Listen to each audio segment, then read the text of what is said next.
We're here, episode 5. This week, movies.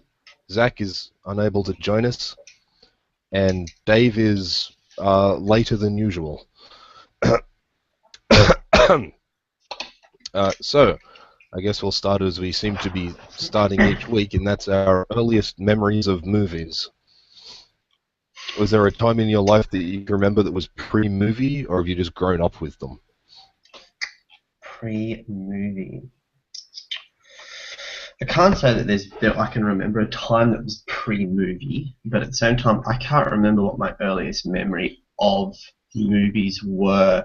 It's kind of overtaken by my memories of Star Wars's extraneous parts, the memorabilia, the action figures that my uncle had. Right. I don't have early memories of going to cinemas or anything like that until I was a teenager. So I think two words sum up my earliest experiences with movies, and those two words are George Lucas. Okay. What about drive-ins? No. No. Armadale would have long closed by the time I was able to pay attention, at least. Okay, I have very vague memories. There was a drive-in here of the cinema. It's where I saw The Dark Crystal. It's where I saw Superman. It's where I saw Bedknobs and Broomsticks. And this was back in a time when Australia got everything late because of how far away we are from everyone. Of course, now with the internet,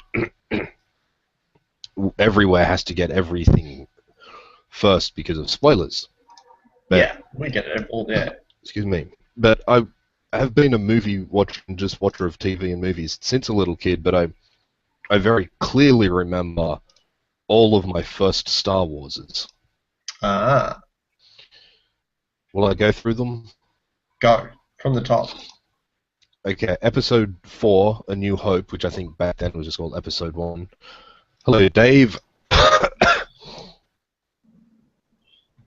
Dave, we cannot hear you. You are simply an icon. I hadn't said anything yet. Good morning. Good morning. Good. Right, oh, there we go. Morning, evening, and lunchtime. Hello there. Hello. I'm just going... Oh, we're just talking about our early childhood movie experiences, and I was just about to go one by one through, because I can remember all of my first Star Warses. So I was just about to recount them. Go ahead. Star Wars Episode 4, A New Hope. I was being babysat by someone.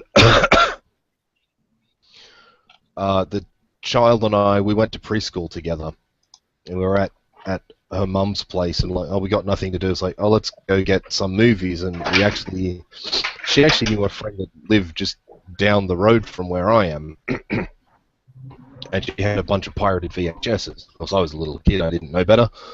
I knew about VHSs, and I knew movies were on them, and that was the extent of my knowledge. So we got a couple, one of which was Star Wars. So we went back to her place, put it in, and the one vivid memory that stands out in my mind is when Darth Vader's just stormed through that little ship, and he picked up the guard, and it showed him pick up from his feet, and that is what cemented that moment in my memory. Like, oh my god, he can pick up like a whole guy! And also just a fondness for the droids that I had as a child. Do you have a strong fondness for those droids? Because we were chatting last night about my recent journeys into the Star Wars Online game, and the first question you asked was, could you play as a droid? So did the droids have a big influence on what you then sought out in movies after this? I thought they were real.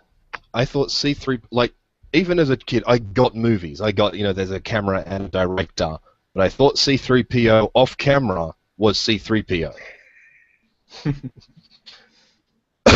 It wasn't until much later, there was a cartoon spin-off called Droids, which is canon. It was somewhere in that period that I realized that, you know, C-3PO as voiced by Anthony Daniels, that it all sort of sunk in. At that time, I also thought Big Bird was an actual robot. I didn't realize there was a guy in a suit with his hand up here.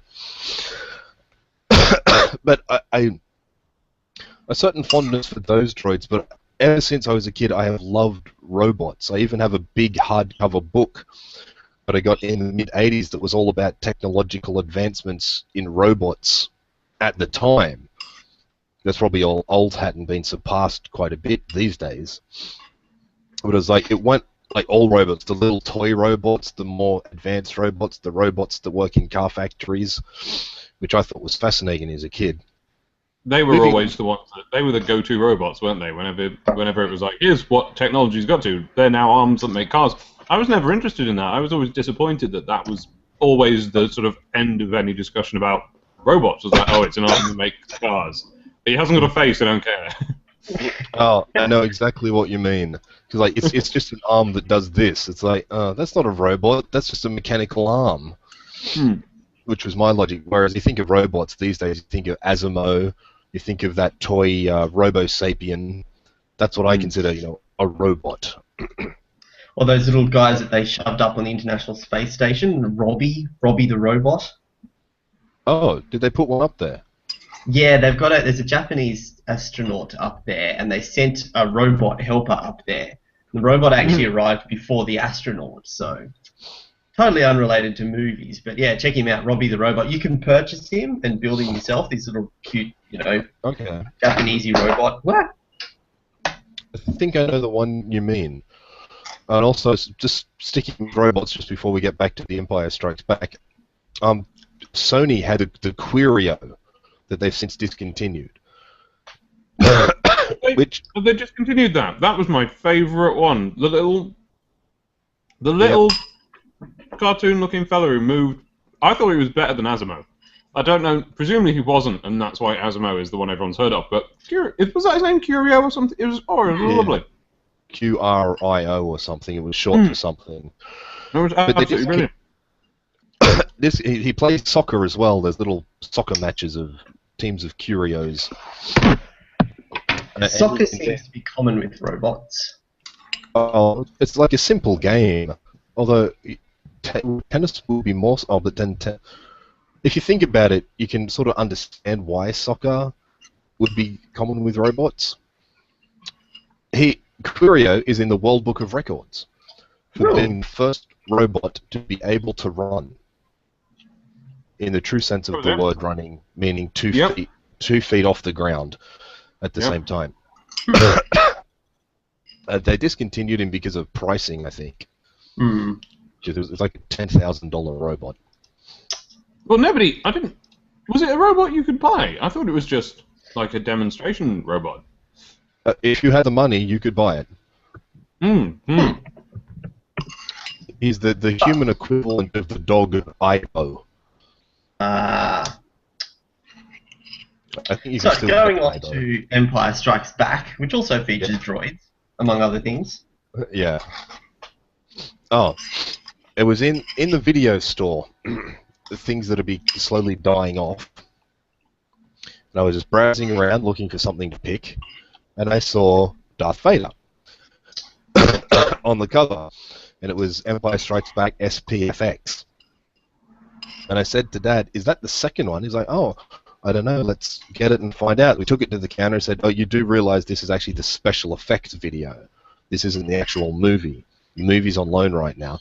So we booked it, put it in, got it back.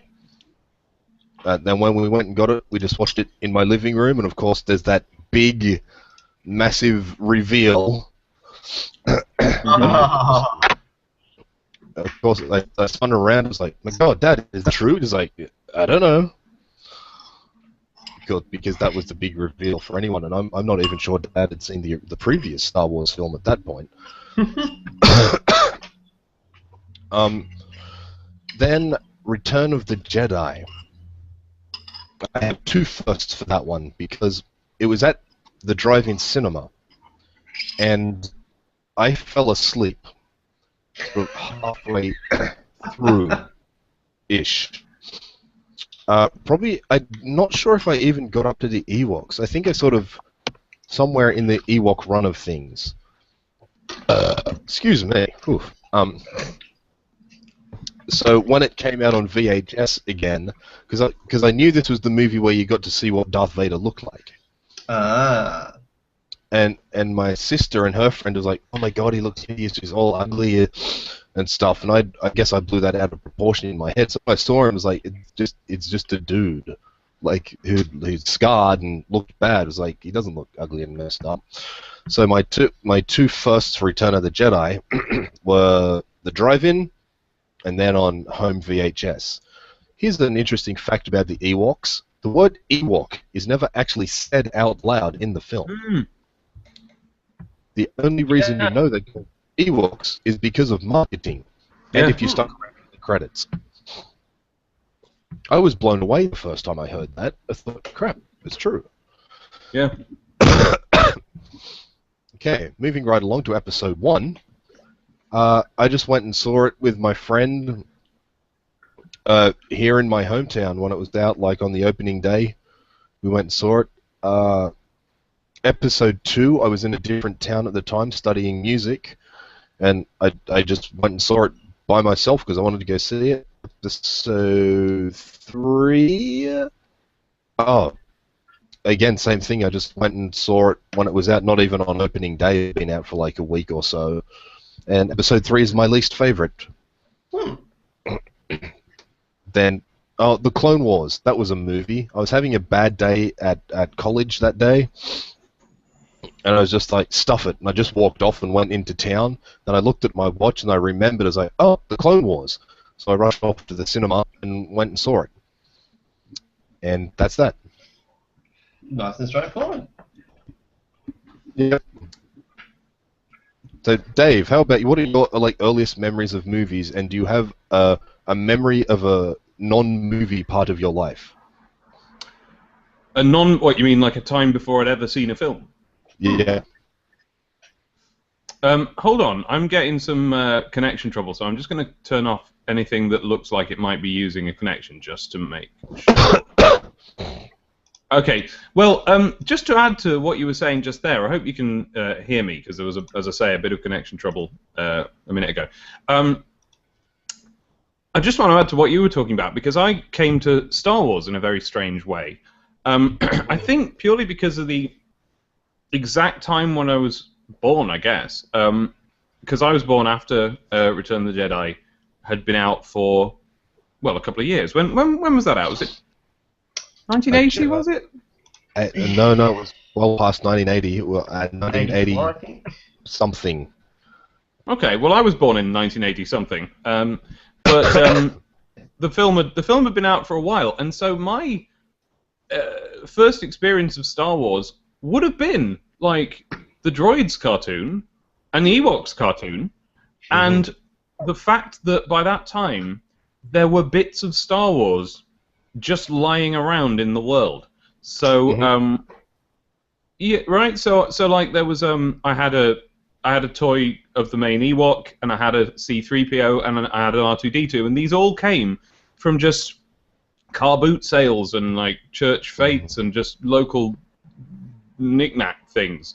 And so you ended up with these toys, and you didn't even have to know what they were. And I remember Droids coming on, and, well, no, I don't remember Droids coming on, I just remember that it was on, so it must have been on, you know, it must have started when I was very little. And I remember, and I didn't know about the existence of Star Wars. And then one day, can you imagine how exciting it was? Being used to the cartoon droids, being used to the toys of C-3PO and R2-D2, can you imagine how exciting it was when real life versions of them turned up on Sesame Street randomly? And, I can imagine that. It was like, you know, the equivalent. It was the equivalent of if the Jim Henson Creature Shop had built the robot turtle suits from the Ninja Turtles movie, but just for them to appear on some random kids' TV program for 5 minutes or something like that. It was amazing. I mean, I can't even swear I even saw Star Wars, the films, properly till I was a teenager, because it was one of those things where I thought of Star Wars like I thought of Star Trek films. I just thought there was essentially an unlimited number of them, and at Christmas one might be on, and you might dip in or out. I didn't realize it was like the first one, the second one, and the third one. And essentially, when I found out about this was when they, with great fanfare, re-released them on VHS just before the special edition came out. You remember the last time they'll ever be available on home video release? Yeah. And my parents got me that for Christmas, along with, to go with it, a complete set of Micro Machines. It was like a box set with all the ships. And then tiny little figurines of all the cast, like really, really, really, really tiny. And it is still, now, whenever I'm in any kind of toy fair, I go straight, without thinking about it, without going there going, oh, I wonder if I can find one today. I always find myself having a little look to see if I can find the old R2-D2 toy with the pull-up little antenna thing, because I lost mine. And I know exactly where I lost it. I left it in a pub toilet halfway home from a holiday. I was, probably not school age yet, and I had my little R2-D2 with me, and I had one of those. Do you remember those slates that you used to be able to get where you'd have like a plastic pen and you'd draw on the film screen, and then you'd pull it out to erase it and put it back in again? Remember those? Yeah. I had one of those, and I left that in there as well. God, yeah, I was gutted. Oh, I was annoyed. What a holiday. Yeah, ruined. I have a similar lost R2-D2. I had that same toy, and I lost it. I don't know how I lost it. I don't know where I lost it. But my parents were generous enough to buy me a new one. With that exact... Because sometimes you get variations of action figures. Yeah. Luckily, it was the exact same one. Then years and years and years later, after a cousin of mine had recently gotten into Star Wars, Dad was digging up randomly in the front yard, and our dog, she's passed on now, but the dog we had at the time dug it up, and somehow it had ended up buried in the front yard. Do you think the dog might have done that in the first place? We didn't have a dog when I lost it. Ooh, spooky. Yeah, that's so it may have been a dog that done it, but not that specific one. So. Whoa. Well, no, it wouldn't have been a dog because if it came as a surprise to everyone, then that implies that there wasn't even any like dig marks, that it was expertly flattened over. Oh, it was your older sister. Possibly. Possibly. She wouldn't have done that because she always thought boys' toys were cooler than girls' toys anyway. Well, in that case, let us face the facts. It's probably you. You probably did it and were just too young and forgot. But why would I have been playing out near the mailbox with my Star Wars toys? I don't know, because you're a little kid, probably. I don't know. New adventures, yeah.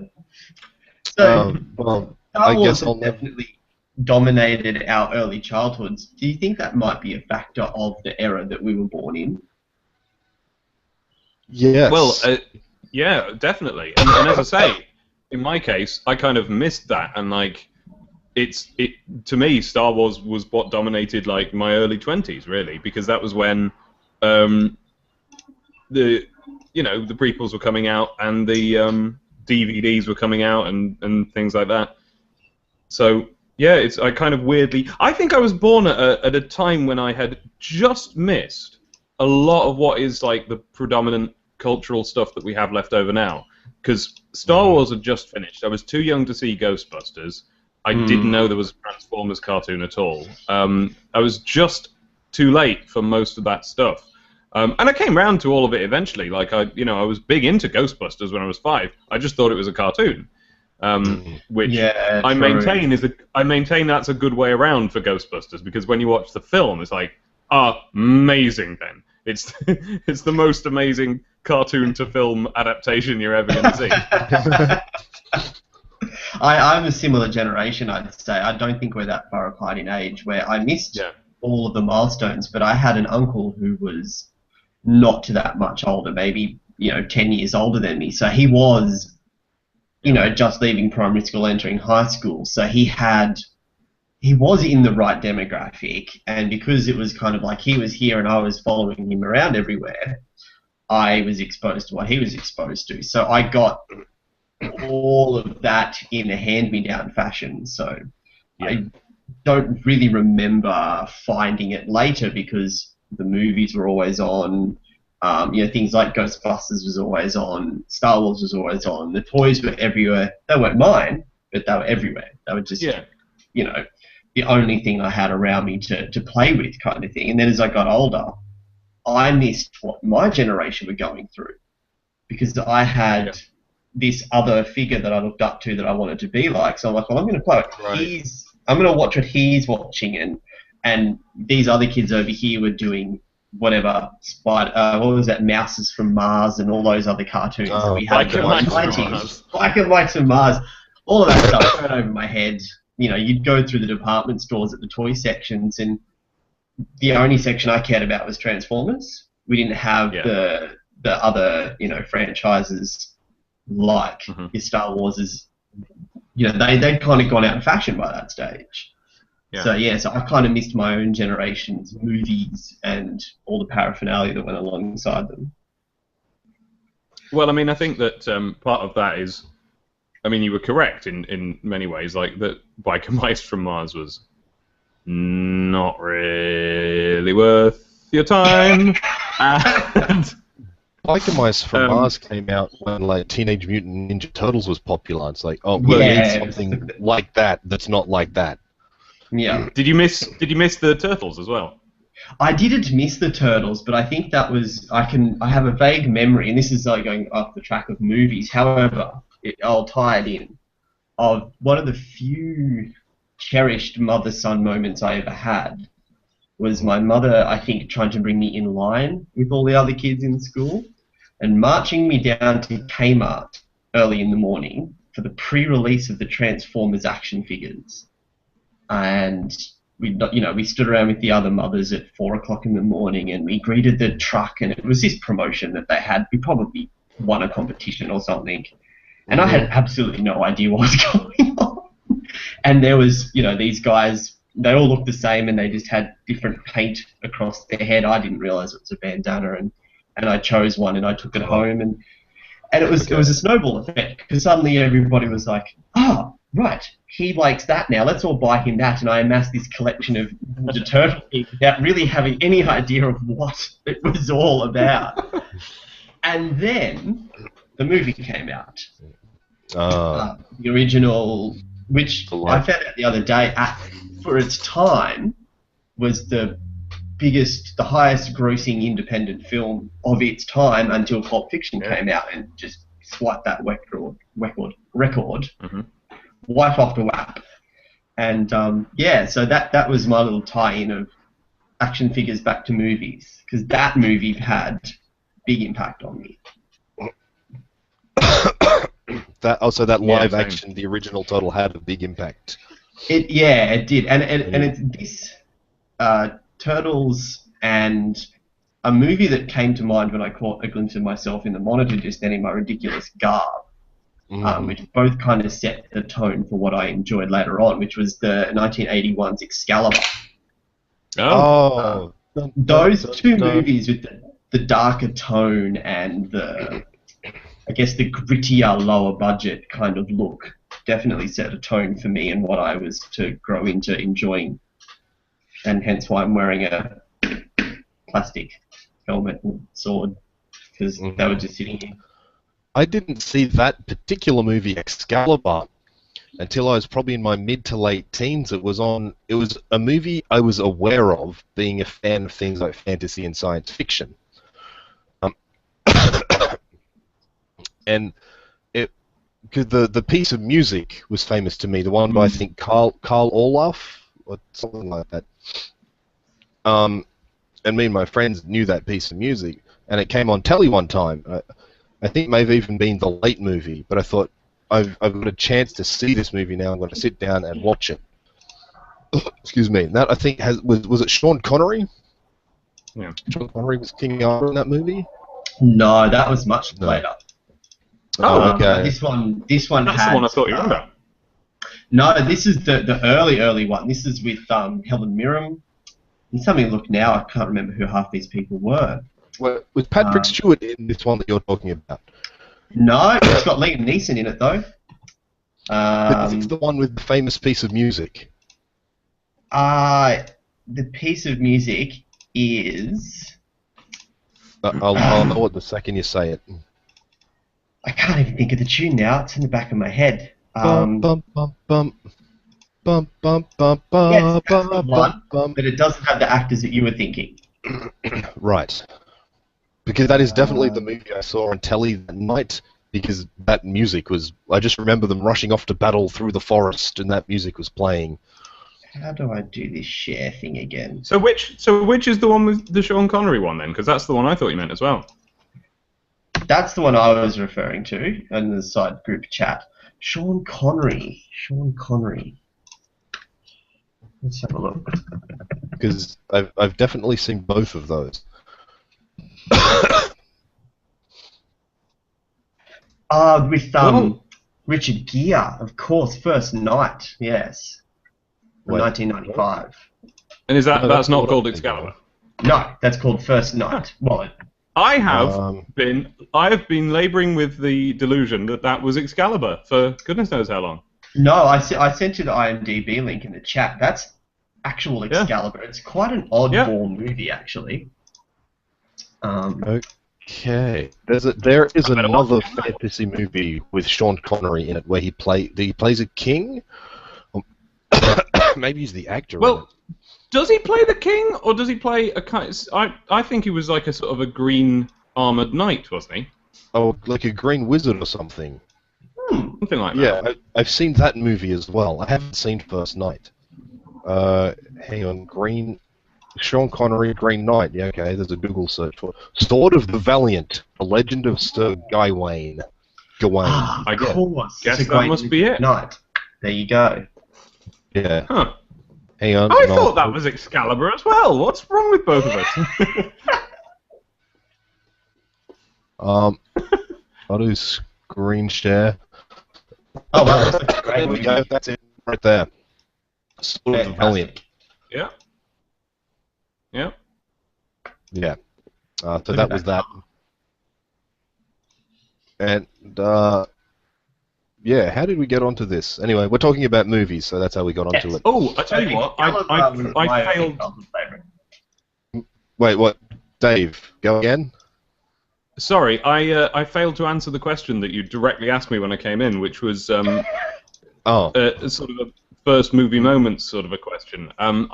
I can't say as I remember what it was like to have never seen a movie. I don't remember having a big I'm gonna see a movie sort of a moment. But I do know what was the first thing I ever saw in the cinema. The second thing I ever saw in the cinema was Bambi. Ooh. And the first thing I ever saw in the cinema was an episode of The Wuzzles that played before Bambi. And the episode was called Bulls of a Feather, and I remember that more explicitly than I remember Bambi. Oh. And there you go. That was it. That was my. I studied first-year psychology, and I know why you remember that more explicitly. Okay. People, when experiencing something, will remember the first of it and the last of it. Yeah. Whereas the middle will just be a blur. Right. And because the Wuzzles came before Bambi, that's why it's more vivid in your memory. That's interesting, isn't it? And you know what? That bears out because the there's only a couple of images that I remember from the cartoon, and then having seen the episode again that it actually was, what I'm remembering is the very start of the episode. So yeah. Mm-hmm. Mm-hmm. Mm-hmm. And oh wait, here you go. Your earlier comments about Star Wars, which I think were actually before Dave logged on, or you might have been here, Dave, was where one of your sort of solidifying memories was the opening scene of the very first Star Wars, where Vader chokes where Chantilly's father is captain of the Blockade Runner. That happens in the opening, 3 or 4 minutes. So. Oh, yeah, that's true. That's Psychology right. 101. Wow, that's crazy to think about now. But now moving on from Star Wars, which we could have an interesting argument here, or discussion, I should say. Star Wars, is it science fiction or is it fantasy? I'm of the school that it is quite squarely fantasy. I believe, is it not, do they not default to space opera in those cases, or is that something slightly different space again? Opera. Yeah, like Dune, I've heard is a space opera. Yeah, that's probably one of my favourite genres. There's not enough of it. It's a spice opera. A spice opera. Yeah, spice, of course. Fantasy films, then we were talking about the more traditional fantasy, like sword and sorcery fantasy films. And now have come up probably what is, for the current generation, what Star Wars was for us, and that is Lord of the Rings. Yeah. So how has that influenced your lives, or have you seen its effect on children in your life that would have that same impact? I don't have any children around who are the right age to be impacted by that. Yeah. No, I was about. I suppose that was on the cusp of when I was. I remember being in my first year at university when that came out on DVD, because I remember I was achingly waiting for the extended edition. I didn't bother with the normal one because we'd heard that the extended version was coming out. And I remember arriving at university with this hallowed box and like looking through the little liner notes while we were waiting for the lecturer to show up, and people going, "Oh, is that the extended edition?" Oh. I remember people actually borrowing my DVD player to have screenings of it in their rooms because I was the only one with like a DVD player. And see, Lord of the Rings, I guess we always had the book in the house, but I could never get through it. I would always try and start reading it, and I just didn't get it. It kind of baffles me that when you hear about how, like, oh yeah, I read Lord of the Rings when I was a kid, and I think, did you? Gosh, because that is a slug if you're not already somehow invested in it. Yeah, did you read it when you were a kid? No, I still haven't read it. Yeah, but there's Maddie holding his hands up. I read it when I was 6 years old, and I've read it more than 20 times. Shut up! How do you read that when you're 6? I can't read it now. It took almost a year, like 6 months to a year, and it was intense. And I mean, I basically just haven't stopped. There's a copy here somewhere with a folded corner from where I stopped reading it, last time, and then I'll pick it up again, and I get to the end, and I just go back to the start. So. Yeah? Yeah. I have something to say about that. All of those 20 times you've read that book, there's 19 books you didn't read. Yeah. That's very true. And now I'm burnt out. I can barely read anything now, so. That's amazing. I wish because I was a big reader. Like, I don't know why Lord of the Rings... Well, I do know why Lord of the Rings caused a problem. It's because it's written in a way where I find the writing interesting. I find the actual sort of rhythm of it and the sort of the sense of the writing interesting, but I don't necessarily know what he's on about. There's so much backstory to it that it feels as if I'm missing, like I wasn't paying attention and I've missed a load of information earlier on in the book or something like that. So I'm impressed. I'm not quite sure how it was that you managed to get through all of that at 6. It's interesting that you, and this goes for movies with me as well, that, as you said, that there's 19 other books that I didn't read, and while reading that particular book, and I subsequently went on to read The Hobbit and Silmarillion and everything else that's been published under his name, I wasn't a big reader. I read a lot, but I read a very narrow spectrum of books, and most of them had Tolkien in it, or Herbert, so there wasn't a lot of variety. And I read the Star Wars novels, and that was about it. And it's very similar with me and movies, is that I adore movies. I watch far more movies and have watched far more movies and television or cartoons in my life. But I watch a very narrow, very esoteric genre of movies, and I don't stray. So I read lists of classic movies you must see before you die, and I look at them and I'm like, no, not interested, not interested, not interested, no. And that kind of sums it up. So I think that set the tone again for how I would approach consuming books and movies. Was that I like what I like, and I want that again. Just while we're on the intersection between Star Wars and books, have you read the Revenge of the Sith novelization yet? No. Do. Go and get it and read it. It's brilliant. Is it honestly? Sorry, Ian? Is it written by George Lucas? No, God, no. It's written by Matt Stover, and it's just a case study in just how to write a novelization of a film. It's amazing. It's about 10 times better than the film. It's Right. So you get more insight into the characters and what's going on, and so much more. It's incredible. So as far as I can tell, what happened is he was given the screenplay, and he'd already written Star Wars books, and he was one of those people who, as you know, there's millions of Star Wars books by this point, and out of that, there's probably a handful that are good, and loads that are probably just, someone just threw it onto a computer screen and now it's a book. And maybe that's not fair, but that's at least the impression that you get from the outside. And this guy is very obviously one of the ones who was writing the ones worth reading. He then gets this screenplay and goes, okay, so this is the screenplay of the film.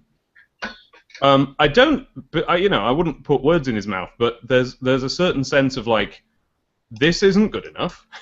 The film-going public doesn't like the prequels, and I am the custodian of the final Star Wars prequel in another form.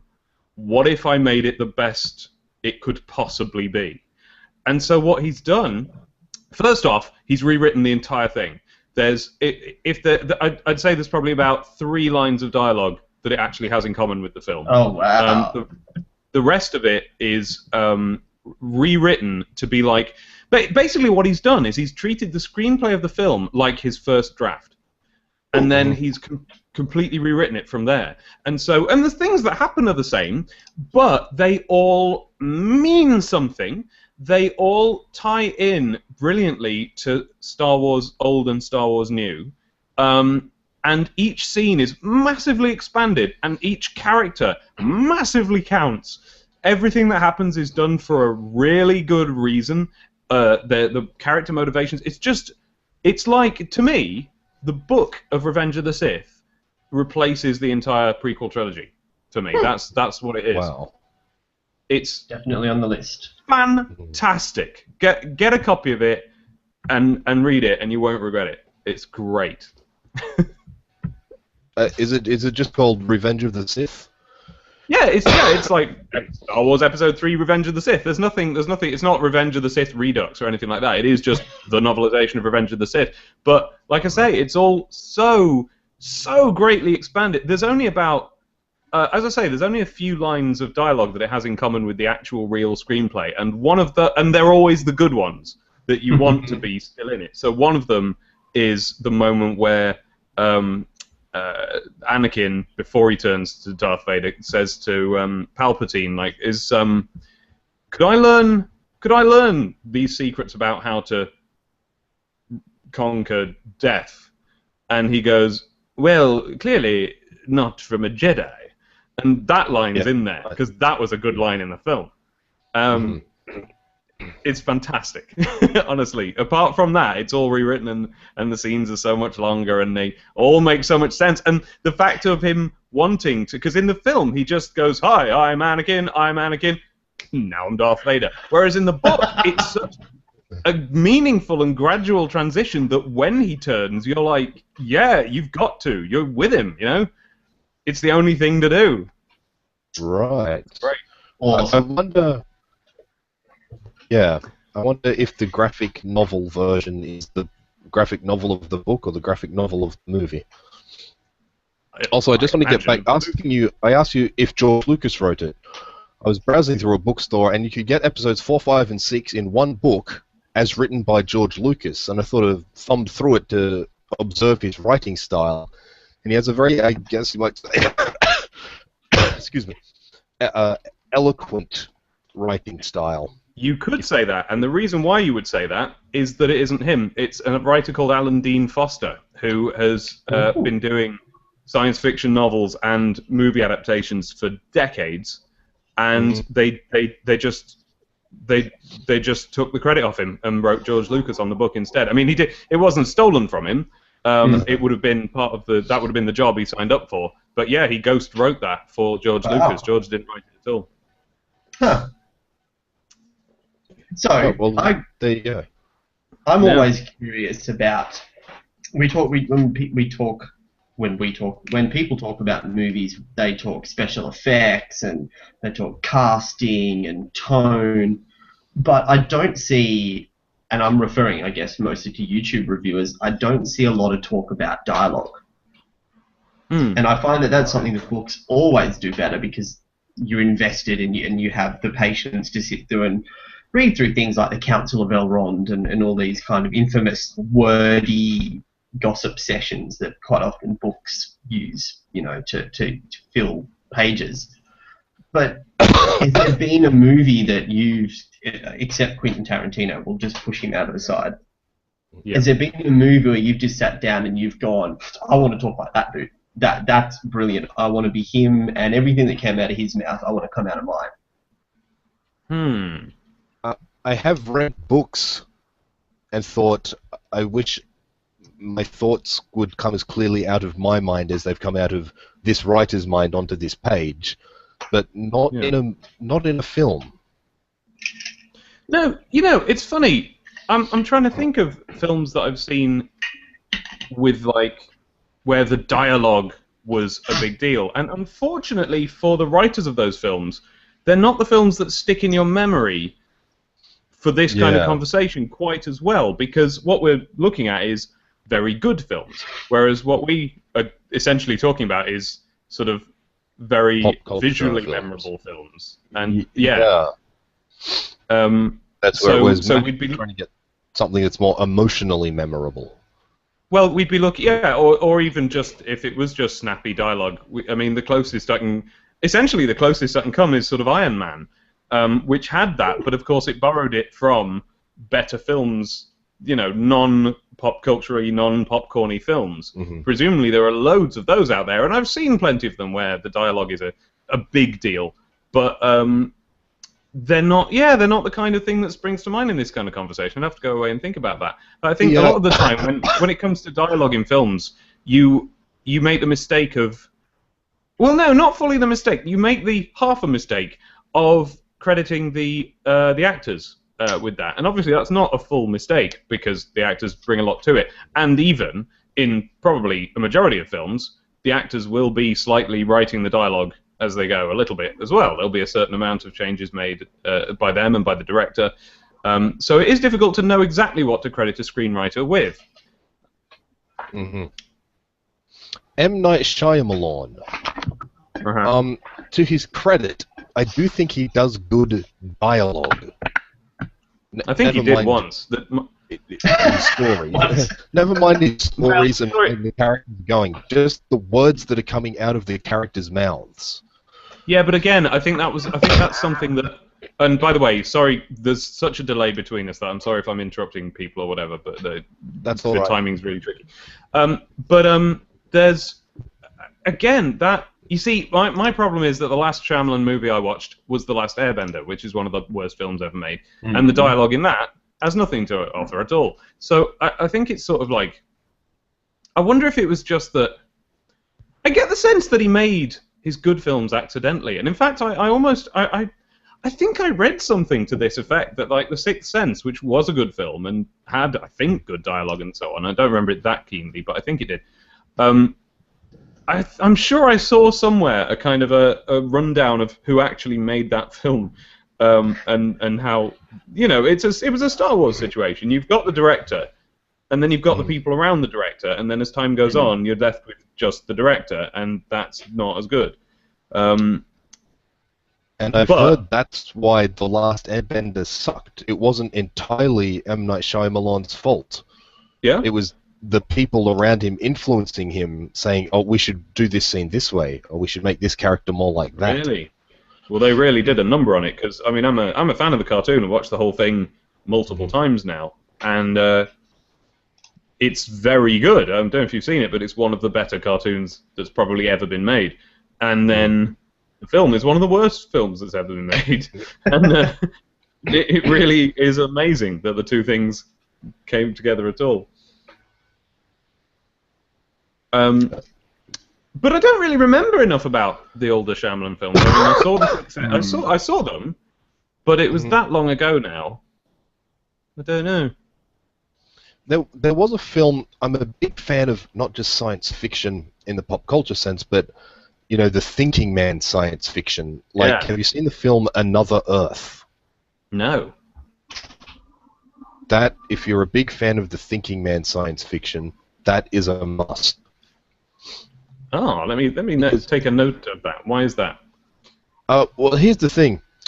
The dialogue doesn't stand out, but it's the situation in which the people find themselves. There is a dot in the sky which gets bigger and bigger and bigger over the months.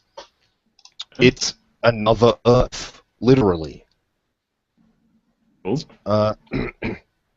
Then they find out they communicate with this, and it is a identical parallel Earth.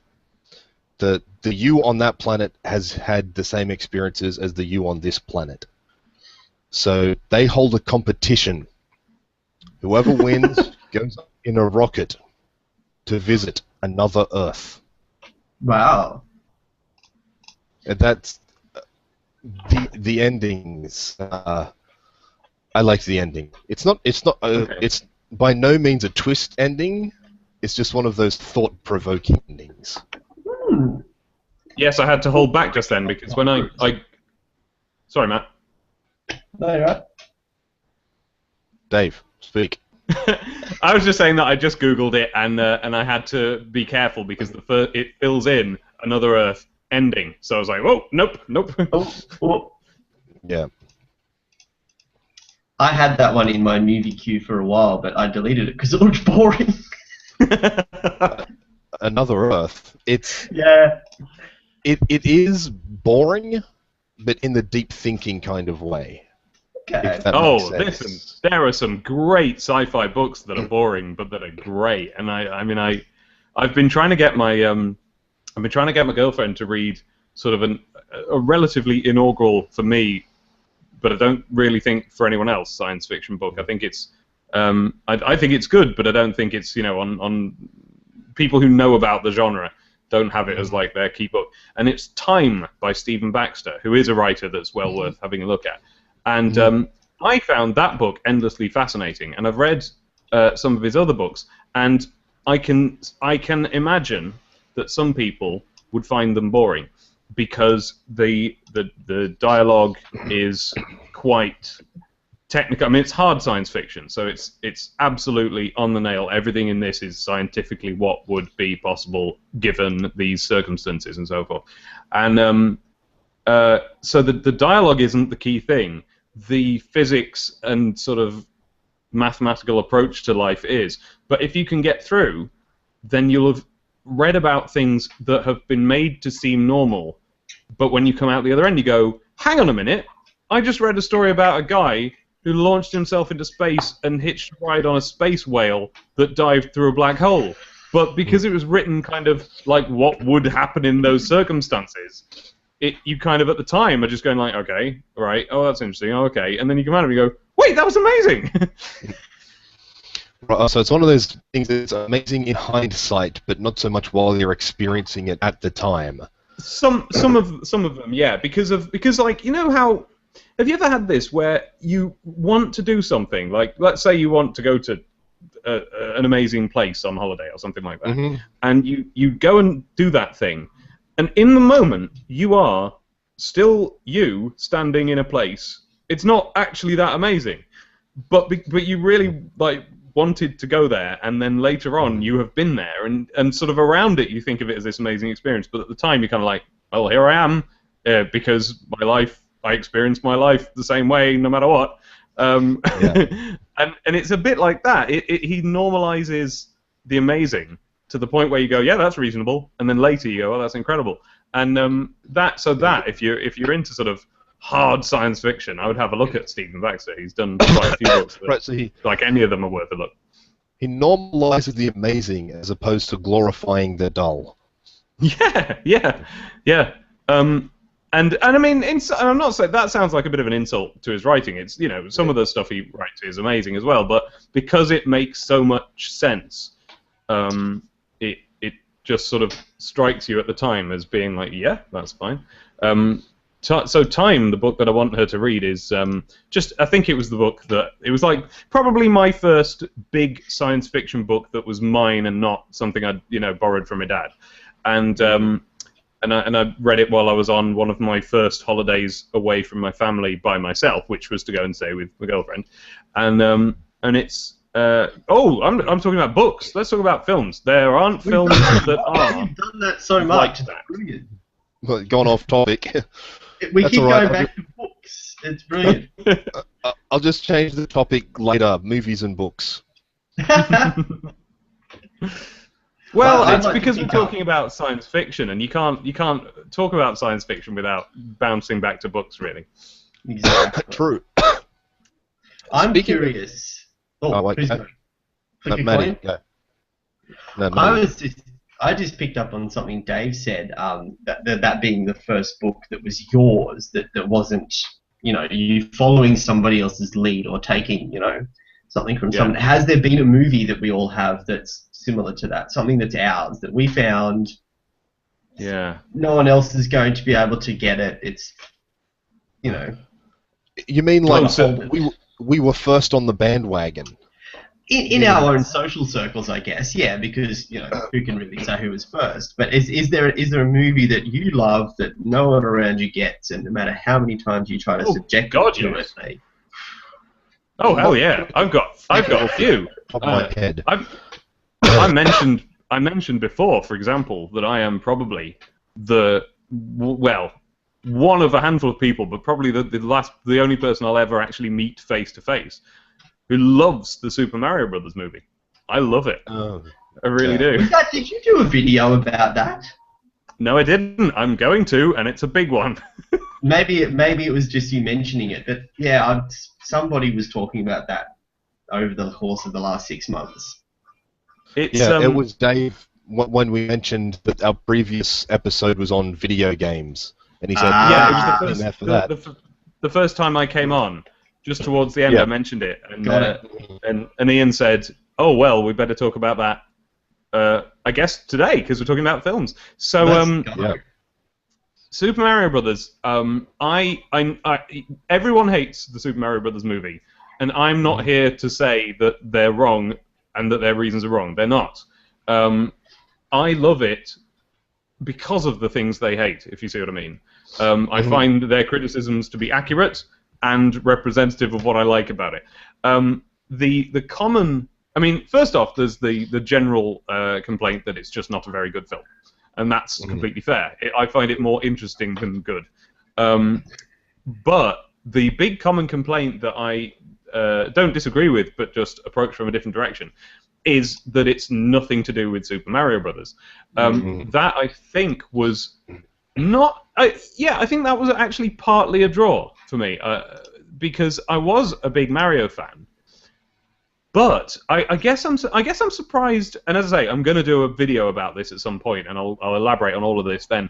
But I guess I'm surprised that it's such a sticking point with so many people, because I would have expected a lot more people to be in exactly the situation I was in when the movie came on, which is that I had grown up gradually seeing the movie versions of things that I was already aware of as cartoons, So Ghostbusters, I've already mentioned.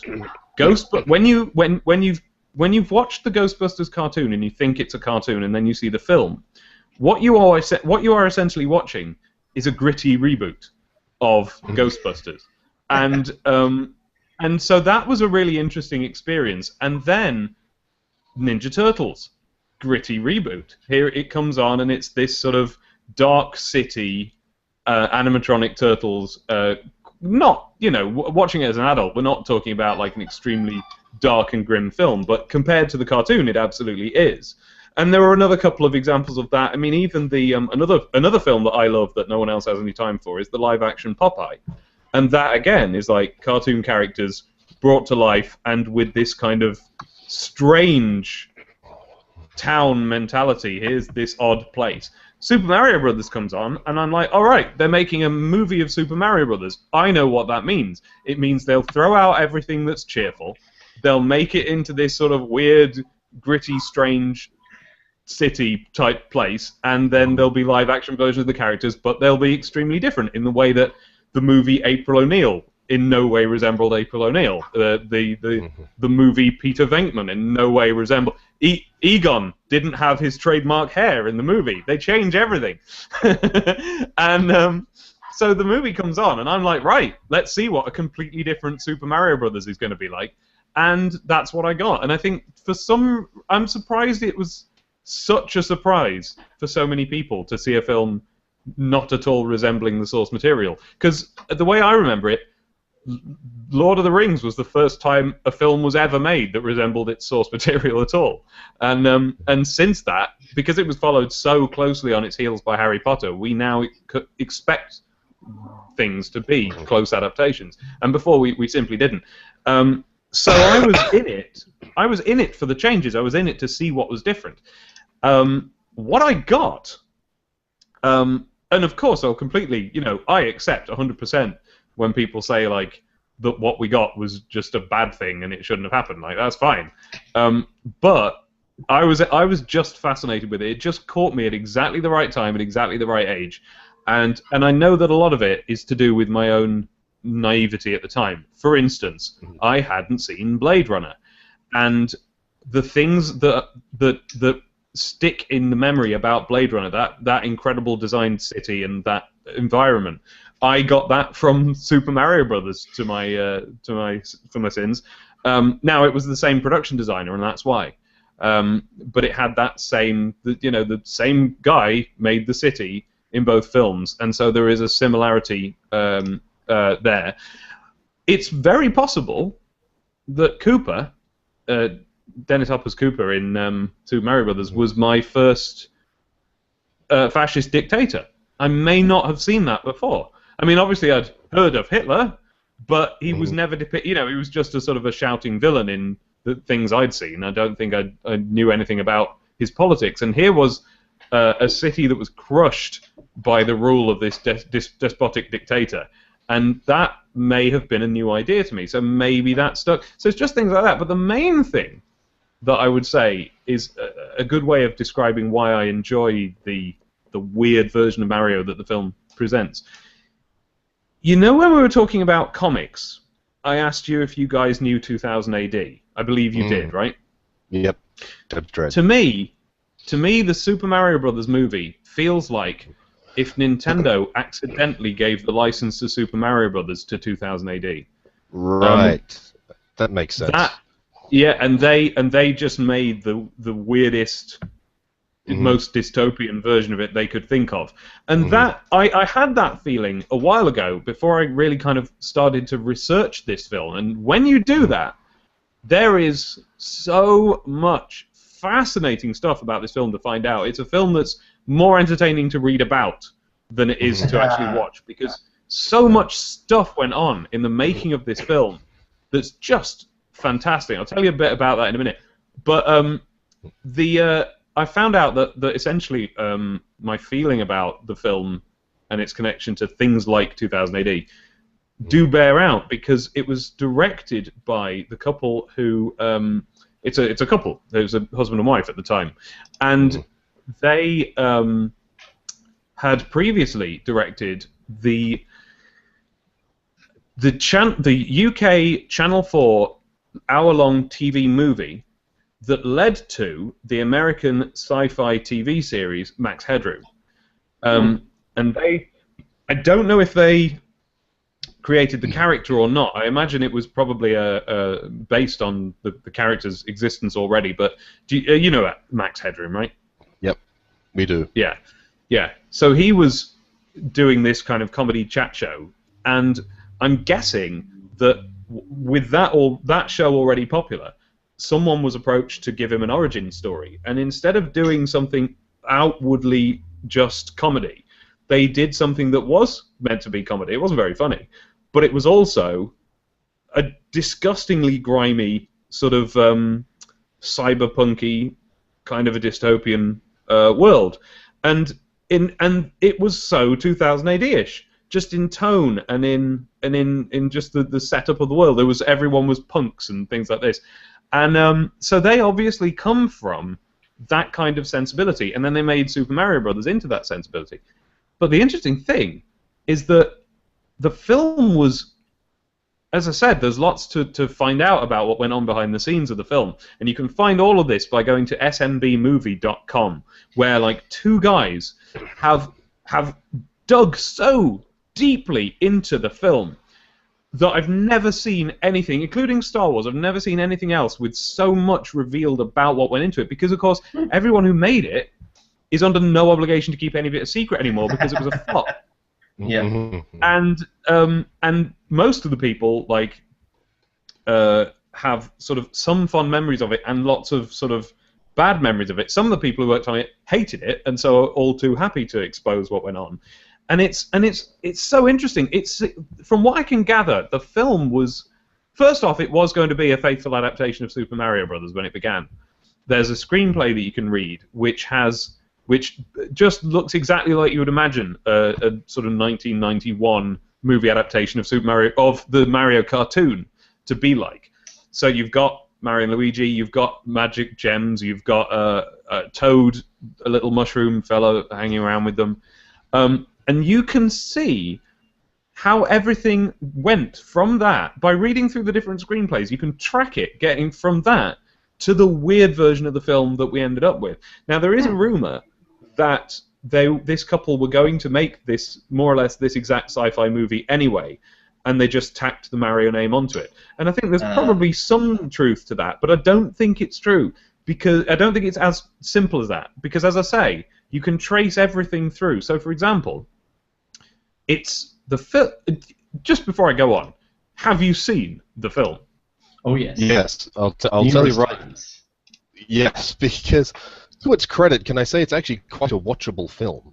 It's not. Mm-hmm. It's not hard to watch at all. You sit there and it's just like a roller coaster ride. You just sit on it and go wee. It's just it's a crap roller coaster ride, but it's still a roller coaster ride. Yeah. One of those movies that it's like torture sitting through it. You just watch it. It's an atrocious adaptation from the source material. But as a film in and of itself, it's quite watchable. Yeah. So the atrocious adaptation side of it is essentially what I was going to get into. So as you know, there's nothing more that there are two things in the film, I guess, that are the most representative of how much it deviates from Super Mario Brothers.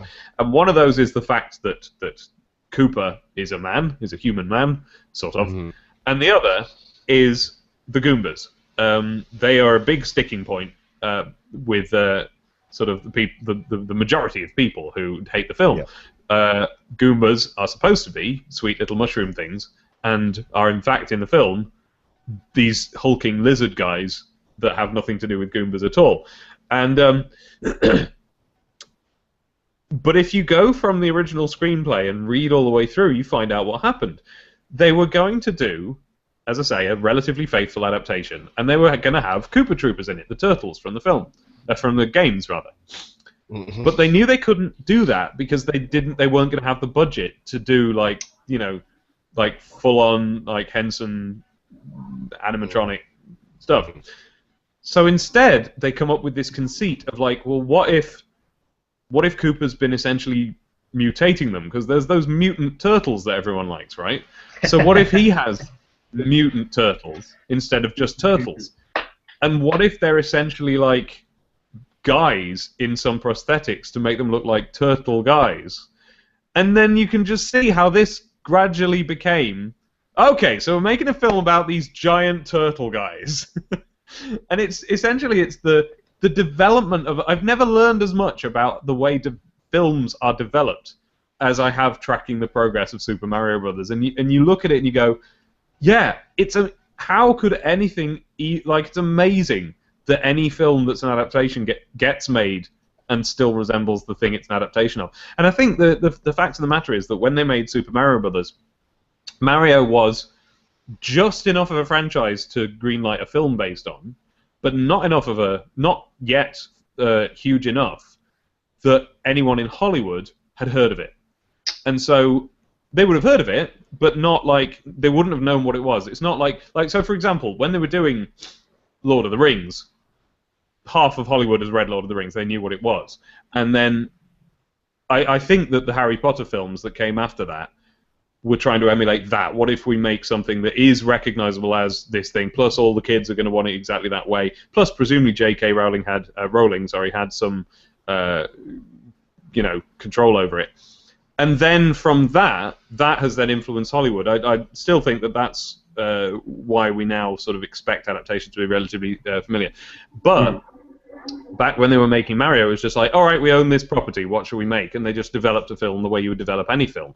And it just gives you an interesting insight into how much films change along the track of them being made. And of course, this is how you find your way from Koopa, who was originally going to be like Bowser, like Koopa from the games.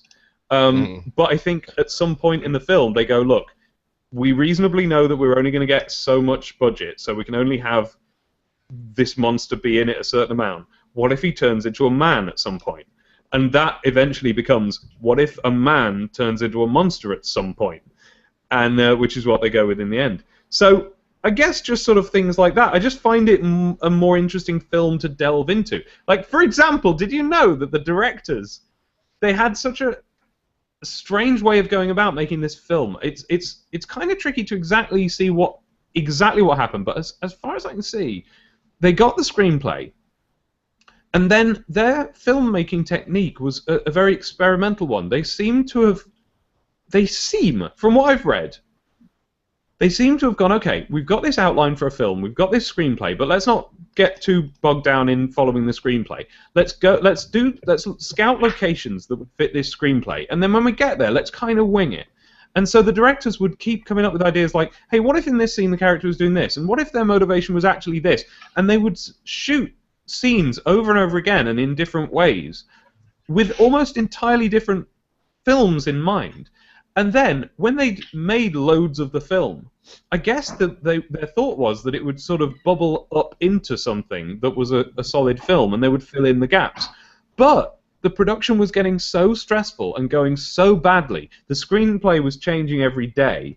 And the actors were getting new pages of it to go over, and it got to the point where they just didn't, and they just went, forget it. The cast of the film were just throwing the script away, getting drunk and hobbling onto the set.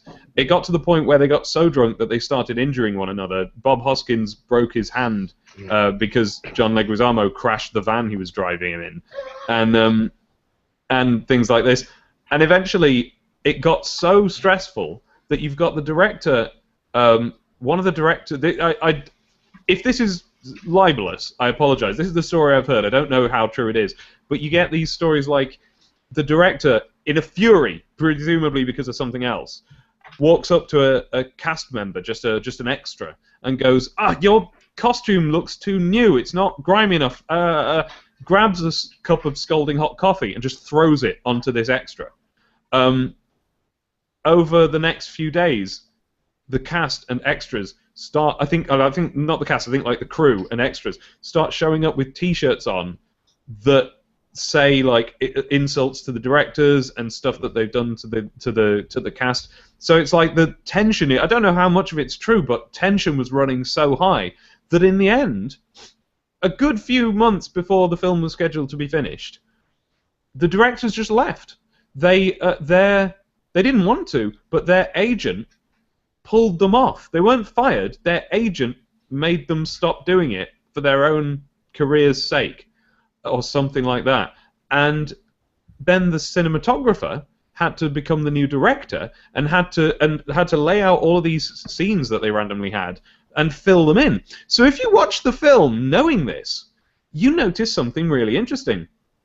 Every single time, nearly every single time, a piece of information is given in the film that's like information about the story. That anytime there's dialogue that tells you what's happening, it's actually dubbed over in post. So, you don't notice this at first, but I think it's part of why it's a strange film to watch and why it feels wrong. Because whenever someone says like, "Oh, we're going to go and do this, and our motivation is that, and we're trying to do this," it's always filmed from behind, or they're in the distance, or it's just dubbed over. So, and then once you've seen that, you start to notice that is true for like good films as well, and it's in loads of films. And you just, I don't know, it's learning about this film is a journey that just teaches you about film. It's just really interesting. I think that's about as long as I should probably ramble on about the Super Mario Brothers movie, but the long and short of it is, I love it, and because I find it so fascinating. That was quite a rant. Probably the rantiest we've had. Well, these days, if I did it, it would probably just be a Pixar film. Yeah, it would just be it would be an acceptable adaptation of Super Mario Brothers, and it'd be fine, and nobody would be talking about it after a year. Like how now, as excited as I was then, I'm no longer excited about Wreck-It Ralph.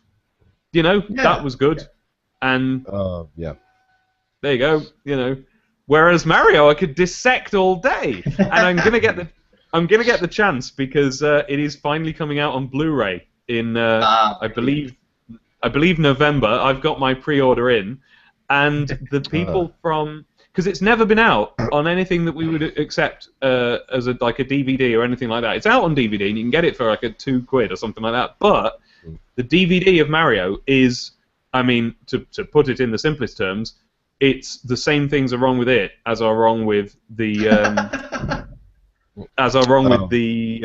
Star Wars unspecialized edition. You know, the original non-special edition Star Wars DVDs that no one accepts because they're not anamorphic and they're crap quality. It's exactly the same. It's a non-anamorphic print. It's really bad, and but now it's getting the HD treatment, so I'm looking forward to that.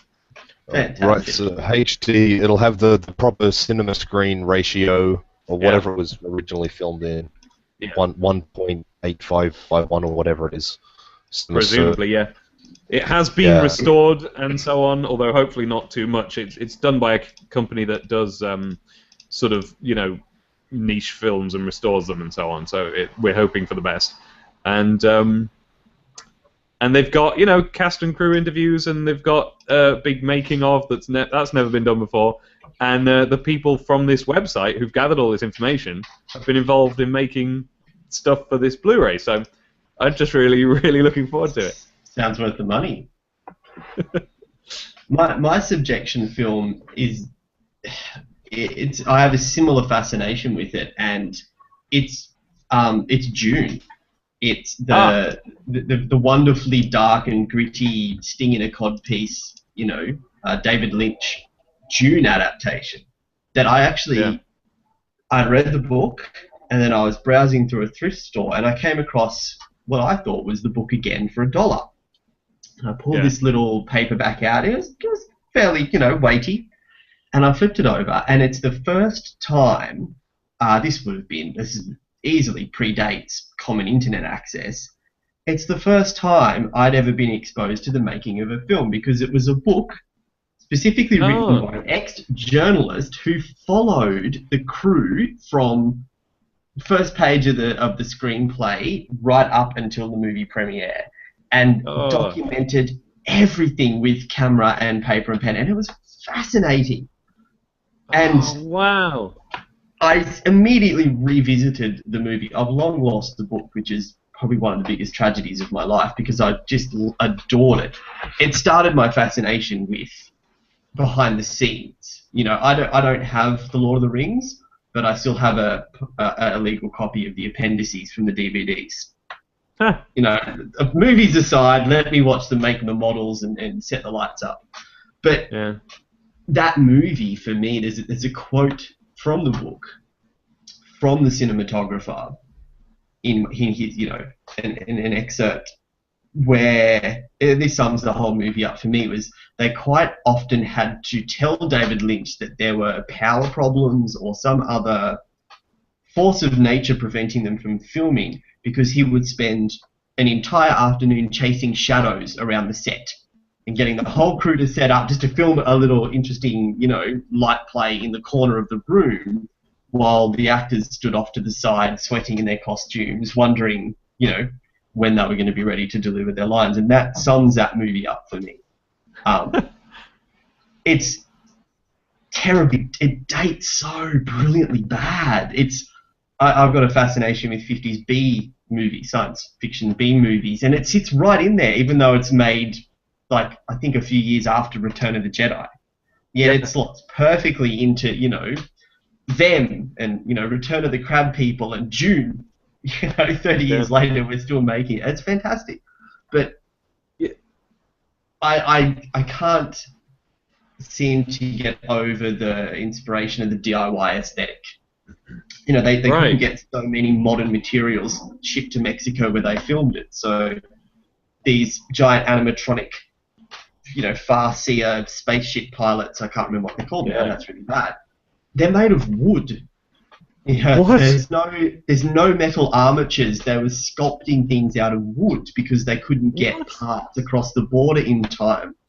A lot of the film stock they used, it was illegal in Mexico, so they were smuggling, you know, camera parts and film stock, and it's just fantastic. But he had pulled together a team of absolute diehards who bent over backwards for one of the most difficult directors in movies history and pulled off what I think is one of the most moody and gritty cinema masterpieces, you know.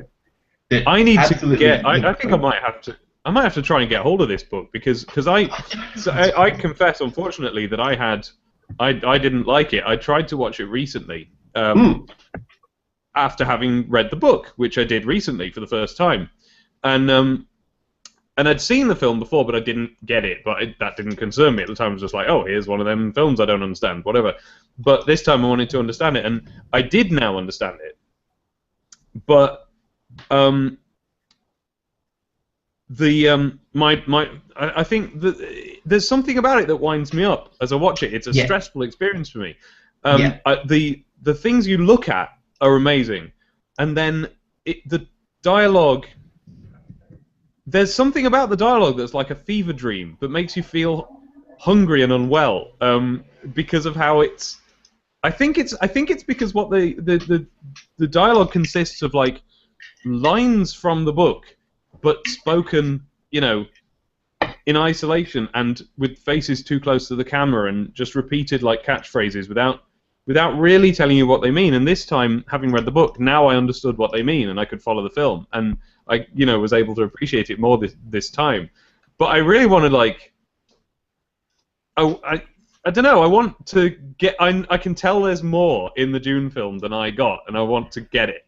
And I feel like that. If I read that book, that would probably be it. Like it'd Mario. Probably help you a lot. Yeah, definitely. I'll put a link to it from Amazon in the group chat. You can check it out. Ed Nahr is the journalist. It's still available then. It's apparently still available. Yeah, it's a fantastic read. So, but I have to. That dizzying, sickening sensation is what I enjoyed about it. I think I get very bored. I have an incredibly small attention span, so I like a movie that makes me feel uncomfortable because it's a new experience. I'm not a terribly big fan of Pixar films or anything that Steven Spielberg's made or anything so squeaky clean you can see your own nose before you watch it because it's, you know, reflecting straight back at you. And I think Dune is exactly, you know, it's perfect for me. It's horrible. It's incredibly esoteric. You really need to have read the book 3 times to have any idea what they're on about. Yeah. It uses outdated techniques. It's fantastic. You know what? There is mine. clearly, me and you are coming to Dune and Super Mario Brothers from the same place here. This Definitely. is, you know what I mean? They are very similar in various ways. It's fascination with the horror, isn't it? It's fascination with things that didn't work and why did that fall over and hurt itself. Let's go find out, you know. Yeah, and then finding within a package that doesn't really work, the stuff that really does. Like, for example, in the Super Mario Brothers movie, there's a Yoshi's in it, but instead of being the little, you know, character that everyone knows, he's this realistic baby Tyrannosaurus, and it's brought to life with like animatronics. Which, if you stop thinking about the fact that you're watching a film you don't like, and you look just at this Tyrannosaurus, it's flawless. It's a brilliant puppet. It genuinely is a very, very, very good special effect. The only thing that's wrong with it, and it's a big thing, is that about a month later, Jurassic Park came out. Of course, that was superseded. Never going to be good enough.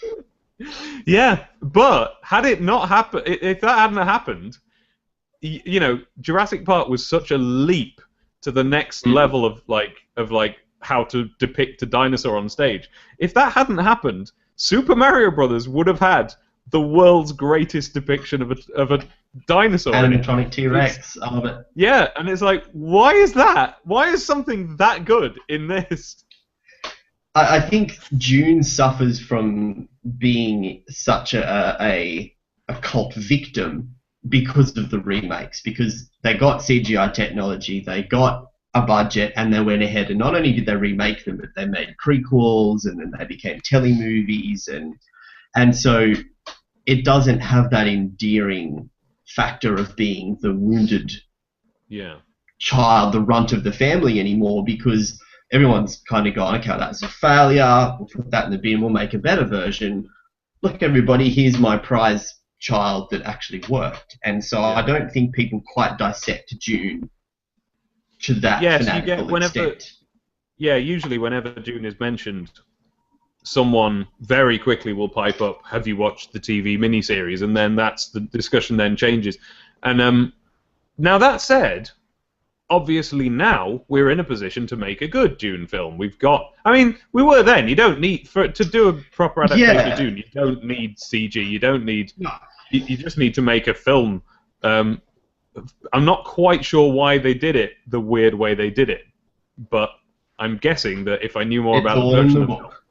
Yeah, exactly. It's all just legalities, contracts, and strange requests from producers and all the wonderful things. But, I mean, Dune is a book that there's no xenomorphs in it. There's no scope. It's very, very small environment. It's a very familiar world. It's just people in a desert. And if you have show us a gigantic desert, and of course you need scope there. You need the skyline of the desert, and you need it to be sort of, that needs to be vast. But we've got vast deserts on it, like Star Wars has got vast deserts. Vast deserts, that's right. And I wonder to what extent Tatooine was inspired by Dune. It's a good question, isn't it? It probably was a bit, wasn't it? The idea of allowing, because a desert is not something you would think of as a space location, and then Dune would have been, still on people's lips at the time. It would have still been a big thing. I wonder if that is why we have Tatooine. The book itself, I think, and a big reason why a lot of people tend to avoid it, and this was not addressed in the movie at all, is it has the Islamic culture. Is it Islamic? Yes. It's built into it from the ground up, and so I guess that dictates the location. And again, that's another reason why I think people tend to shy away from overanalyzing it too much. I mean, that's the world's most touchy subject right now.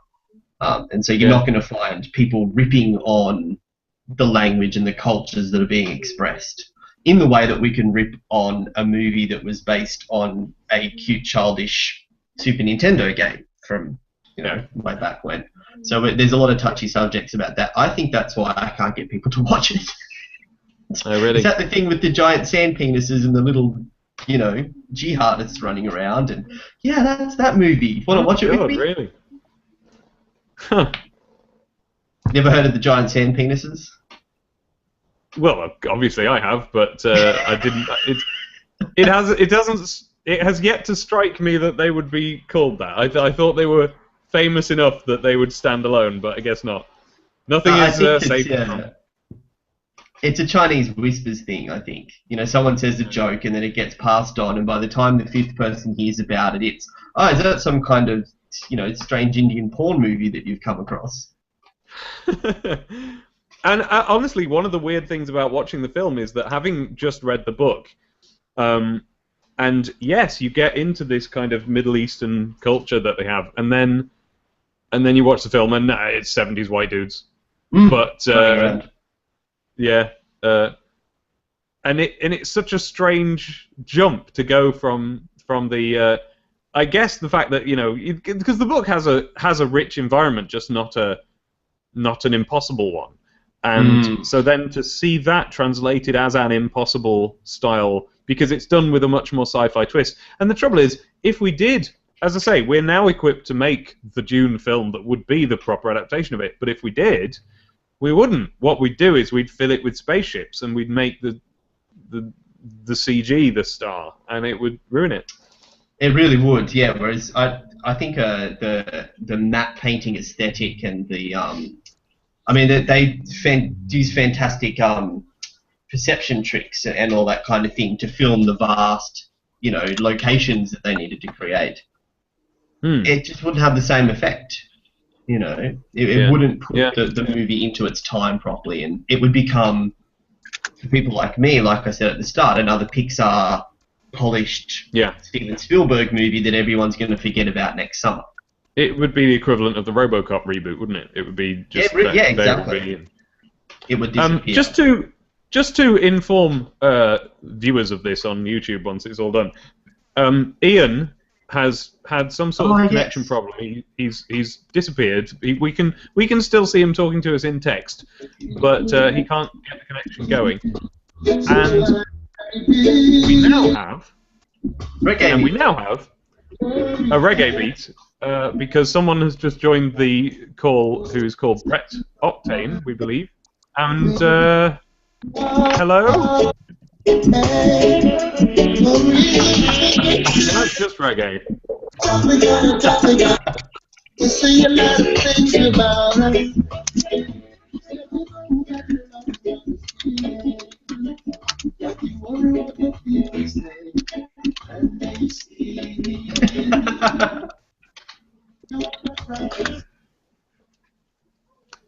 Yeah.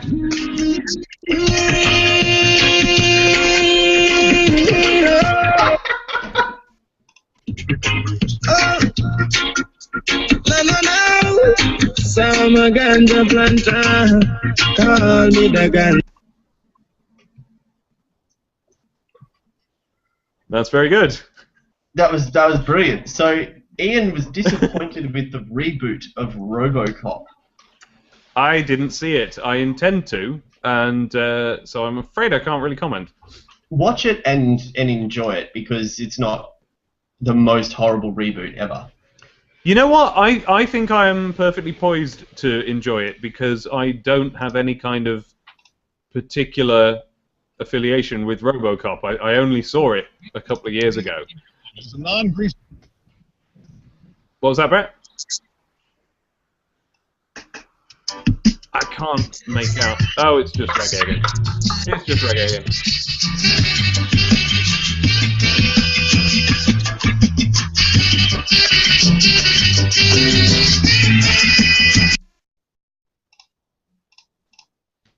So, do you think Brett is like movie Bumblebee, who just communicates in reggae? So.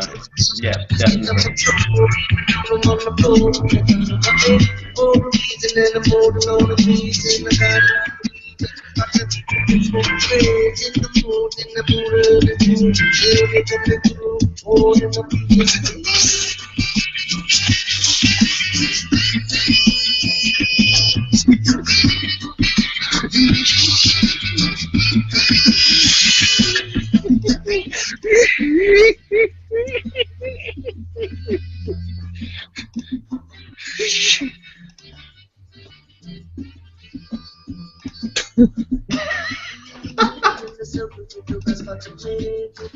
There we go. So, hold on a sec. Okay, so right. Anyway, so back on with it. So yeah, RoboCop. I saw the film for the first time a couple of years ago, and it was a strange experience because, well, I was watching this film and I was getting into it, and then just as I was into the film, RoboCop turned up in it, and like I know I was watching RoboCop, but when it was just like watching a film and then Kermit the Frog appears in it. It was just like a pop culture character just shows up in the middle of this film that I'm already well aware of, and that was strange. But yeah, as a result, I'm new to RoboCop, so the concept of it, I don't have any particular fanboyism for it or anything like that. So I think I would be able to accept a new version of that. So we'll see. I'm not a fan of reboots. I've had many conversations with Ian in regards to my disdain for the concept of a reboot. I know it's a well-treaded, well-worn, well-heeled subject of Hollywood's lost all its creativity. They're just becoming a marketing machine for toys, and we can thank the Lord Lucas for that, I think, for showing them the value of action figures. But at the same time, it's a little bit like the video game industry. The reboots are bringing people back to movies. They're pushing the technology. They're looking for better versions, which means better scripts. It means better actors. And I think we're starting to come around to find original stories, but with the lessons that we learnt from the Marvel franchises and all our wonderful reboots and sequels and prequels of the last decade. So that's my 2 cents. I think it's been terrible, but I think it was a necessary evil. Reboot culture. Right. That's a good point. Yeah, I never thought of it that way. I'm a little simpler on it. I don't have quite the amount of hate for it that I think I perhaps ought to if I was being intellectual about it. Purely because I don't know. I think I'm growing into one of the stupid people that films are made for. So I really enjoy the Star Trek reboots and the Man of Steel and all that nonsense. And the Spider-Man reboots. I enjoy them. And I kind of wish that I was snootier about them, but I'm not. So like but I agree with you. On the intellectual point that it's like I do deeply miss the days when there were films and there were books and there were games and there were separate things, and now everything has to have everything. There has to be, it makes sense if there's, I say it makes sense. We're used to the process of a book being turned into a film, so that feels fine to us. But that's because it comes from, adaptations of classics and, Dickens and things. We expect them to be turned into visual things. This era where films are turned into films, it is odd that that's happening. And it does. I mean, we all have, don't we, a few films that we sort of dread the day they will inevitably be remade, and you sort of think, well, the original is still good, and when it gets remade, that's just going to be weird. Like, they will remake E.T. They'll do it. I'm guilty, as are many people, of actively casting in my head the Indiana Jones reboot that's going to happen one day. Just for the viewers at home, to be fair on Ian, who isn't able to, he's chiming in. He says, my thoughts on the reboot, he's talking about RoboCop, is that it missed the point of the original's social satire, where the original was a social satire to the point of it being funny in parts. The reboot was little more than a bog standard action film. Okay, so we've got that to look forward to, I guess. Well, that's what you were saying about becoming one of those people who just want to enjoy a movie. You don't want to be bombarded with left-wing, right-wing satire, social commentary. You just want to watch a guy run around and go. Well, I guess, but now I haven't got to that point. I'm not sitting there going like, just feed me action. So I would like to see, like Ian says, I'd like to have seen a similarly biting social satire, but for today. And I imagine there's some of that. There must be a touch of that in it because there's we're all so politicized now that it'd be weird if it didn't have anything to say at all about the current climate. But I wouldn't be surprised if it didn't. I guess it just would be like, well, why not? But yeah, I think it is a shame that things are getting to the point where, because there are things that we can do so much better now. And it's not just CG. We can use the fact that we can now depict literally anything we can imagine on film to make films that say things the way films like RoboCop did. But instead, we're making these reboots that seem to be towing the line. Like, plenty of people said RoboCop was fine, and plenty of people said that oh, come on, Arnie, recent remake. We can remember it for you wholesale. Total Recall. Oh, of course, yeah. Also haven't seen that yet, and I think I'm probably going to have a double bill. I think I'll have Total Recall and RoboCop. The reboot. That's what I'm looking forward to. Now with today's CG, the reboot will be great. Ian says F5 to refresh this page, which may kill the current chat, although I hope it doesn't. Oh, sorry, no, he's contemplating hitting F5. Go on, give it a try, Ian. And just would it cut us off? Would that be the end of the episode if it was? Should we say goodbye? He's posting the episode, so I think we've been going for 90 minutes, and I think we've kind of transcended movies. And we're talking very much about transcended film. Beyond the visual medium, but we're definitely now talking about themes in pop culture, and I think that could almost be an entire day of its own. Has pop culture become sterilized to the point of factory-produced X-Men and Avengers movies? Yeah, that is an interesting topic, isn't it? Yeah, and Write especially that one down, Ian.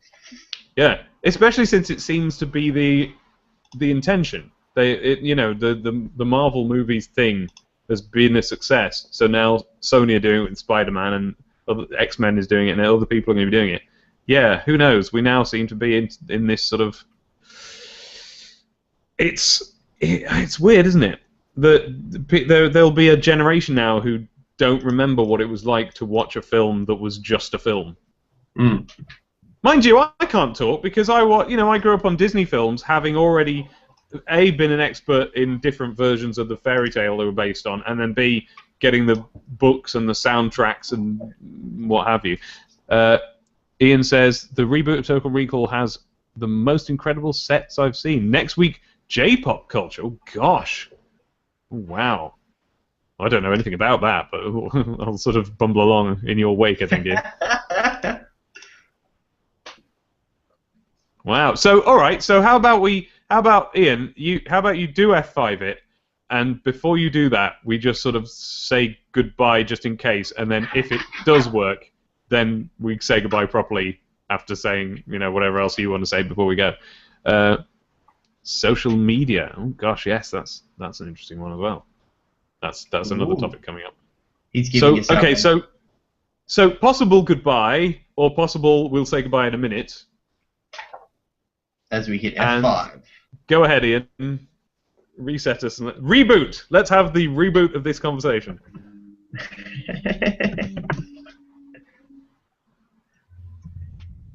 He's saying F5. Does that mean we should F5? No, that's me.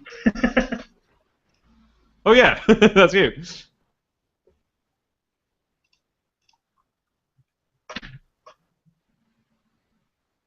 It might not be working.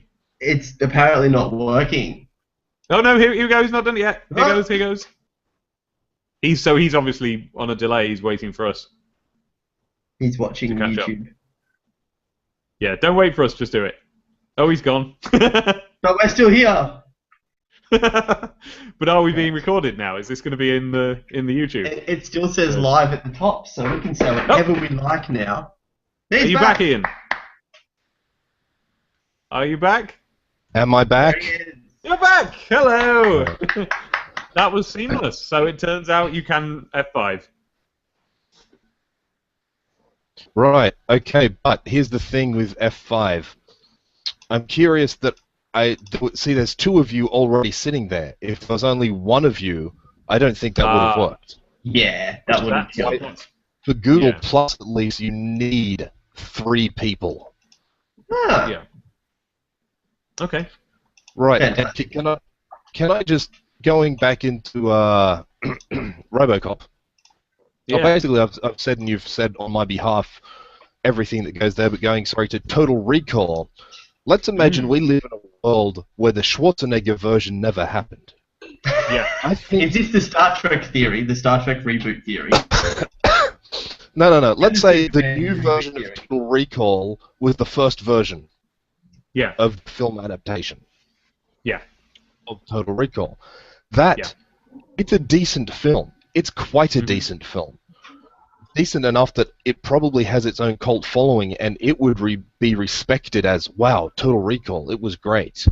But because it has the Schwarzenegger version to sort of live up to, it's sort of looked down upon. You know what? I remember when it came out, and all discussion of it was like, the key thing that you would ever hear about the film was, why is there no Arnie in it? And, oh, hello. I believe he's being contacted. Anything important, Ian? No, dinner's almost ready. Oh, right, okay, well, we'll be quick. I was just saying that when the film came out, all discussion of it was around the phrase, why is there no Arnie in it? Arnie's not in it. And basically, what I want to say about the film Total Recall is that it was entertaining, but it was really stupid as well. And I don't see any reason why that should be the world's only adaptation of a perfectly good short story that was a good science fiction idea. So as a concept, I accept the remake of Total Recall. Maybe it shouldn't have been called Total Recall, but you know that's obviously that was their marketing thing. I think the problem with if they didn't call it Total Recall, people would be like, this is a rip-off of Total Recall. Rip-off of Total Recall, yeah. Because it was that accurate. It was just accurate enough of a remake that they might as well just call it Total Recall. Whereas you see some movie adaptations, you could put a different name on it, and no one would ever think that was an adaptation of that thing. They've just slapped the Mario Brothers, no. Yeah. Exactly. Also, just getting back to next week's topic, J-pop culture. I was going to think, because I was thinking of doing, I would have one for J-pop music, have one for anime, have one for manga, but then I thought it's the group of people we have here, it's better if we just group it all together. So we'll talk about music, manga. What has Japan done to us kind of a topic. Yeah, that's like the Japanese influence over modern pop culture. That kind of a talk. That'd be interesting, yeah. That works for me. Yeah, so just brush up, Dave, if you're not familiar, just in the week, just brush up on your Hello Kitties and Sailor Moons and whatever. Yes. And giant robots. Okay, so is that enough for everyone for tonight? Oh, just getting back to books quickly, there's one thing I wanted to say. Have you seen the time travel film Primer? Not yet, no. Right. A lot of the times when I read a book, it's like, I'd like to see like a film adaptation of this so I can see it visualized on a screen. Primer is the first and only movie I have ever read. Sorry, only movie I've ever watched. Thinking to myself, this would make so much more sense as a book. Right. Because it's a time travel movie in the truest sense. The focus is on the time travel. Like, the main character is the time travel.